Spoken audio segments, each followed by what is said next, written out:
어떤 금광을 좀 블록체인하고 연결을 시켜서 스타트업을 좀 운영하는 업체다라고 하신 케이스가 있었는데, 요즘 시대에 금광이 있을 리가 없으니까 추출 계약서는 저희가 1차 계약금, 보통 가계약금이라고 하는 1차 계약금을 300만 원 넣었고, 그리고 본계약금으로 2차 계약금 1,700만 원을 넣었죠. 그리고 나서 이제 잔금이 7월 2일에 납입이 안 되신 거죠. 네, 안녕하세요. 부동산 전문의 박태도입니다. 오늘은 우리 꼬마 빌딩 투자를 하면서 꽃이라고 할 수 있는 통임대, 이 통임대에 대한 얘기를 좀 해보려고 합니다. 그 중에서도 오늘은 BSN 케어에서 이제 저희 차장님이 나오셔서 우리가 실제 관리하고 있는 건물들 중에서 통임대를 임대 계약을 잘 했는데 최근에 어떻게 보면 심각한 문제가 있어서 해결하고 있는 중인 그런 과정들을 좀 살펴보면서 어떤 점을 좀 주의하고 좀 유념해야 되는지 이런 걸 같이 얘기를 나눠보겠습니다. 안녕하세요. BSN 케어 구정식 차장이라고 합니다. 오늘은 저희가 관리하고 있는 건물 중에 7월부터 관리를 시작한 건물인데, 임차인과의 분쟁이 있는 건물 사례를 소개를 좀 해드리려고 합니다. 저희가 7월부터 했어요. 네, 저희가 7월 1일 날짜로 계약서 작성을 했고, 지금 9월 19일인데 3달도 안 됐는데 지금 막 소송도 하고 난리죠? 이 건물 같은 경우에는 저희가 관리를 맡은 이후에 임대차 계약을 작성을 한 게 아니라 관리를 맡기 전에 임대차 계약서를 작성을 했고, 그 과정에서 약간의 문제점이 있었는데 이 작은 문제가 큰 문제로 번지게 된 케이스입니다. 저희가 빌딩 중개법인 안에 속해서 같이 일을 하다 보니까 그런 매매를 담당하는 중개사 분들로부터 좀 인수인계를 받아서 그렇게 관리를 하는 경우가 꽤 많습니다.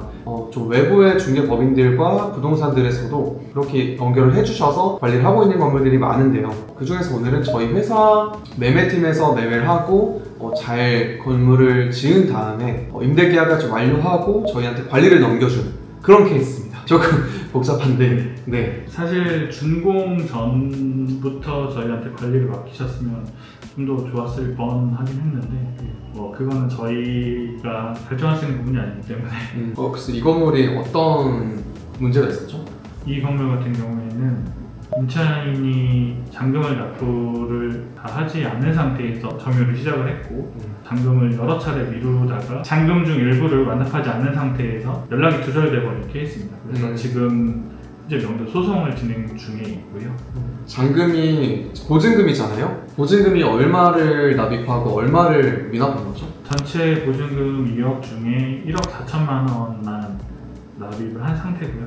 6천만 원이 덜 들어왔네요. 네, 맞습니다. 근데 임차인은 미리 들어가서 지금 쓰고 있죠? 네, 맞습니다. 계약서에 작성된 특약 중에 잔금 전에 내부를 실측하는 것에 대한 동의를 해달라는 내용이 있었는데 이때 실측만 하는 게 아니라 짐을 넣고 점유를 시작해버린 케이스죠. 저희가 쓸 수 있게 한 게 아니라 실측만 하라고 했는데 이거 그냥 써버린 거예요? 네, 맞습니다. 계약서 작성 당시 저희가 관리를 하고 있지 않았기 때문에 이 내용에 대해서 정확하게 몰랐는데, 후에 확인을 해보니까 임차인이 먼저 선 점유를 시작을 했고 임대인이 마지못해 이에 동의를 한 것으로 확인이 되었습니다. 그러실 수 있죠. 아무래도 이런 게 남들은 그렇게 생각하실 수 있을 것 같아요. 당연히 계약서 내용대로 해야 되는 거고, 그렇게 안 했을 때는 임차인이 잘못한 거니까 당연하게 이거는 빼고 막았어야지 라고 하지만, 요즘같이 임대시장이 안 좋을 때는 어떠한 변수들이 생겨도 사실상 이 임차인을 놓치면서 손해보는 거는 건물주거든요. 그러다 보니까 어떻게든 계약을 끌고 나가려고 좀 양해를 해주고 렌트프리도 많이 주고 하는 경우가 요즘에 좀 강남 빌딩 임대시장인 것 같습니다. 사실 점유를 시작했다고는 해도 내부 인테리어를 했거나 아니면 전층에 짐이 다 들어가 있는 상태는 아니었기 때문에 임대인분께서도 크게 이 부분이 문제가 될 거라고 생각하지는 않으셨을 거예요. 근데 지금은 그럼 어떻게 되는 상황이죠? 일단은 불법 점유든 합법 점유든 점유권을 가지고 있는 상태에서 임대인이 뭔가 강제로 할 수 있는 부분은 없습니다. 그래서 저희도 변호사 자문을 받아서 소송을 진행 중에 있고요. 다행히 이 경우에는 계약이 완성되지 않은 상태이기 때문에 저희는 계약 해지가 아닌 계약 해제, 처음부터 이건 없었던 것으로 무효화시키려는 것을 근거로 해서 정도 소송을 진행 중에 있고요. 소송보다 좀 더 시간이 단축될 수 있는 단행 가처분도 동시에 진행 중에 있습니다. 네, 저희가 아무래도 이 계약의 관여를 한 지가 주교 시점이 넘었다 보니까 계약서 자체를 어떻게 저희가 바꿀 수는 없었지만 저희가 관리를 맡게 된 이후부터 어떠한 장치들을 쓰면서 대처를 잘 했기 때문에 지금 무탈하게 좀 진행이 되고 있는 것 같습니다. 추출 계약서는 저희가 1차 계약금, 보통 가계약금이라고 하는 1차 계약금을 300만 원 넣었고, 그리고 본계약금으로 2차 계약금 1,700만 원을 넣었죠. 그리고 나서 이제 잔금이 7월 2일에 납입이 안 되신 거죠. 네, 맞습니다. 네. 이때까지만 해도 사실 일부를 납입을 하고 잔금을 미루자라고 얘기를 했을 때 큰 문제가 발생할 거라고 예상하지는 않았었습니다. 네. 변경된 계약서를 보시면 네. 3차 계약금이 추가되는 것이 보이죠. 네. 5천만 원. 3차 계약금이 7월 3일로 되어 있고, 네. 현금 지급한다고 되어 있고 5천만 원, 그리고 잔금은 1억 3천만 원인데 7월 5일 앞에 저희 최초 계약서 쓴 것보다 한 3일 정도 더 늦었네요. 처음 계약서에 작성된 잔금은 7월 2일에서 3일 정도 뒤로 미뤄졌고요. 네. 중간에 3차 계약금 5천만 원을 추가로 납입을 했기 때문에 임대인분께서도 5천만 원을 7월 3일에 추가로 납입을 했고 7월 5일로 잔금을 변경을 했습니다. 이후에 이제 모든 것이 계약서대로 이행이 됐다면 좋았겠지만 방금 말씀드렸던 것 같은 방식으로 2회에 걸쳐 연기가 추가적으로 되었습니다.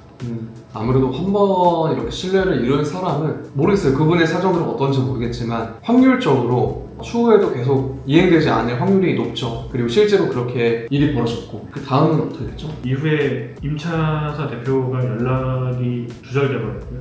이 건물을 매입해준 저희 회사의 다른 팀장님께서 연락을 했을 때도 답변이 없었고, 마찬가지로 저희가 연락을 했을 때도 답변이 없었습니다.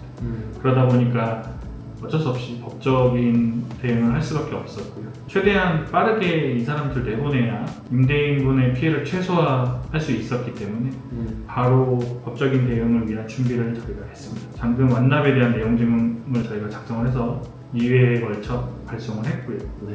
이거는 저희 BSN 케어에서 직접 작성해서 보내드린 거죠? 네, 맞습니다. 이후에 이어질 명도 소송에 저희가 자체적으로 작성을 해서 발송을 했습니다. 뭐 이제 워낙 많이 보내서 잘 쓰시죠? 네, 맞습니다. 네. 내용 증명까지 변호사분 통해서 아무래도 중대한 사안은 그럴 수 있는데 저희가 수시로 맨날 하는 일이다 보니 임대차 계약에 관한 건들은 저희가 직접 다 작성해서 보내고 있습니다. 이후 법적인 진행 절차를 위해서 저희가 변호사 선임을 진행을 했고요. 상담을 저희가 대신해서 먼저 받고 이 내용을 토대로 임대인분께 변호사분을 추천을 드렸습니다.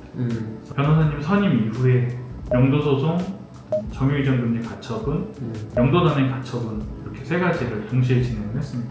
점유이전 가처분 같은 경우는 저희가 명도소송 하면서 일반적으로 하는 걸로 알고 있는데 명도단행 가처분은 좀 어떤 건지 설명을 좀 해주시겠어요? 명도단행 가처분의 경우에는 명도 소송이 1심까지 평균적으로 5개월에서 6개월 정도 소요가 되는데 네. 그 기간을 단축시켜줄 수 있는 신청이라고 보시면 되겠습니다. 네.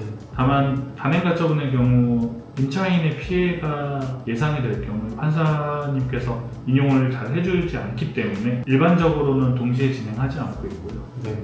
저희 건물의 케이스 같은 경우에는 임차사가 잔금을 다 완납하지 않았기 때문에 계약이 완성이 되지 않았다라는 것을 근거로 저희가 신청을 하게 되었습니다.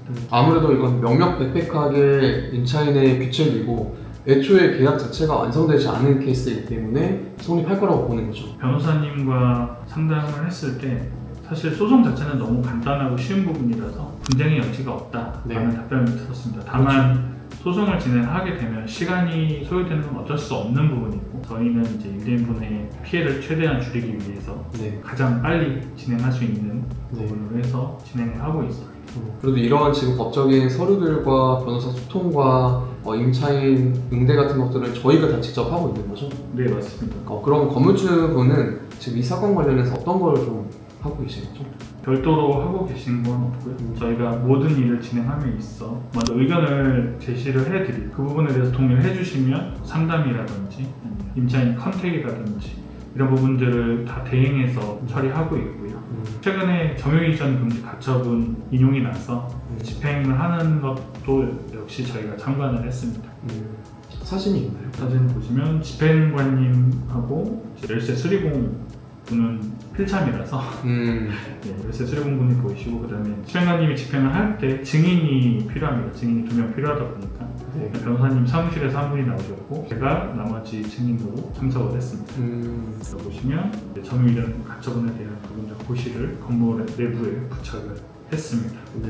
아무래도 참 이런 일이 없어야 될 텐데 이런 업체라는 거를 명확하게 알기도 되게 힘들고 현실적으로, 그리고 뭔가 조금 아쉬운 업체더라도 요즘같이 임대시장이 안 좋을 때는 어떤 임차인이라도 받아야 되니까 공실로 오랫동안 두면 안 되다 보니까 좀 이런 일들이 종종 벌어지고 있는 것 같습니다. 이 건물뿐만 아니고서도 지금 실제로 이런 사례들이 많았던 것 같고, 최근에 저 같은 경우도 어떤 금광을 좀 블록체인하고 연결을 시켜서 스타트업을 좀 운영하는 업체다 라고 하신 케이스가 있었는데, 요즘 시대에 금광이 있을 리가 없으니까 그것도 한국에서 당연히 좀 이상한 업체였는데 그런 업체도 있었고, 20년도, 21년도에 한창 부동산 호황기, 그다음에 뭐 코인, 주식 호황기 때는 코인 업체도 좀 많이 있었고 다단계 업체도 많이 있었고 뭐 경영 컨설팅이라는 이름으로 되어 있는 이상한 업체들도 많이 있었죠. 맞아요. 아무래도 통임대가 뭔가 건물 전체를 쓰다 보니까 그 안에서 어떤 행위도 자유롭게 할 수 있고,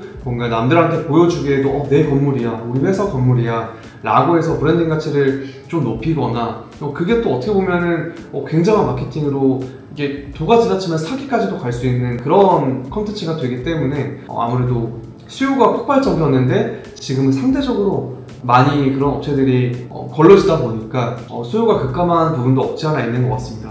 경기가 어려운 거는 당연하고요. 네, 이런 부분들 때문에 사실은 지금 시청하고 계시는 건물주분들께서도 계약서 작성을 하실 때 이 업체가 정확한 업체인지 우리한테 얘기한 일반적인 사무실인지 확인을 하시고 계약을 하시면 더 좋고요. 또 그 부분 확인이 어렵다면 특이하게 명시를 해서 예를 들어서 무역하는 회사면 무역하는 회사라고 명기를 해서 이외의 업체일 경우에 계약을 무효로 돌리는 특약을 넣는다든지 대처 방안을 특약으로 넣어두시면 좀 도움이 될 것 같습니다. 네.